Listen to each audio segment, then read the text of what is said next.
आज मी तुमच्यासोबत माझ्या आयुष्यातील एक खंत शेअर करते आहे, जी चुकीची नाही आहे, पण मनाच्या कुठल्यातरी एका कोपऱ्यामध्ये आजही मला थोडा त्रास देते आणि ती म्हणजे माझं शिक्षण मराठी शाळेतून झालं नाही आहे. होय, जिथे आजकाल सगळ्यांना कॉन्व्हेंट शाळेमध्ये शिकायचं आहे, मला आजही असं वाटतं की जर माझं शिक्षण मराठी शाळेत झालं असतं तर खूप बरं झालं असतं.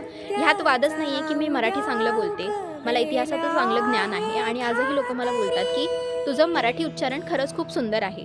पण तरीही मला असं का वाटतं ह्याचं कारण सांगते मी. मराठी भाषा फक्त भाषा शिकवत नाही, ती माणसाला ओळख देते, संस्कृती सांगते, इतिहास सांगते आणि एक नवीन आत्मविश्वास देते.